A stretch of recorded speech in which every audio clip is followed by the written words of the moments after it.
s'est basé sur 4 grandes tendances qui pour nous sont celles qui vont faire vibrer 2016 et 2017. On s'est basé du coup sur le futur de l'homme, le futur du robot, le futur du réseau et le futur de la ville. Donc on part sur 4 grandes thématiques sur lesquelles on est allé un peu plus loin, dans lesquelles on a essayé de percevoir pendant toute une journée qu'est-ce que c'est et qu'est-ce que ça va devenir. Du coup on a fait venir pas mal de gens, donc un peu plus de 800 personnes, on a été un peu plus de 300 entreprises présentes dans un lieu qui est du coup l'un des premiers grands magasins de Paris. Donc du coup on a voulu faire un peu un jeu entre le passé et le futur.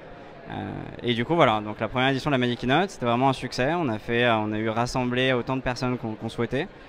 Surtout ce qu'on a bien aimé, ce sur quoi vraiment on voulait insister, c'était de nouer des échanges et de faire en sorte que l'innovation se rencontre. Et c'est ce qu'on a l'impression d'avoir réussi à faire.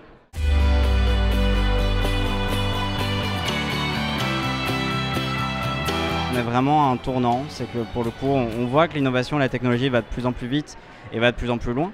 Donc en fait sur chacun des thèmes, ce qu'on se rend compte c'est que sur l'homme pour le coup, qu'est-ce que va devenir l'homme? Enfin on avait des vraies problématiques qui sont aujourd'hui assez réelles. Donc le transhumanisme n'est plus quelque chose de juste d'une science-fiction, mais vraiment quelque chose de plausible. Du coup qu'est-ce qu'on en fait et qu'est-ce que ça veut dire pour nous?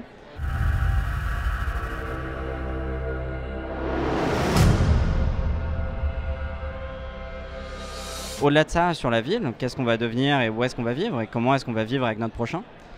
Et du coup, c'est vrai que les problématiques sur l'énergie, sur les transports, sur comment vont ressembler à l'habitat de demain, enfin tout ça, c'est des réelles questions. Et justement, les grandes tendances qui émergeaient de ce sujet-là, c'était justement tout ce qui était smart city, gestion de l'énergie, etc., qui vont être des vrais enjeux écologiques sur les prochains mois.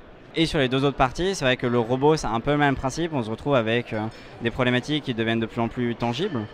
Donc avec des robots qui deviennent de plus en plus empathiques, de plus en plus intelligents, qui nous rencontrent tous. D'ailleurs, on avait dans la démo zone du coup plusieurs robots qui venaient parler avec nous et qui montraient des choses sur les murs, qui montraient comment, des interactions qu'on n'avait pas l'habitude de voir habituellement et qu'on pensait être uniquement celles du futur ou d'un futur qui était improbable et pour le coup ça l'est.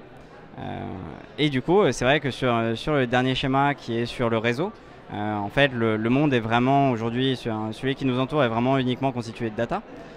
Et qu'est-ce qu'on en fait? Qu'est-ce que ça veut dire? Est-ce qu'on a une sécurité qui sont liées à ces datas-là? Qu'est-ce qu'on va en faire? Qui les protège? Qui va les avoir? Comment est-ce qu'on peut les attaquer? Est-ce qu'on peut les attaquer? Tout ça, c'est vrai que le citoyen de demain va être quelqu'un qui va tourner autour de ces datas-là. Et c'est qu'est-ce qu'il va devenir?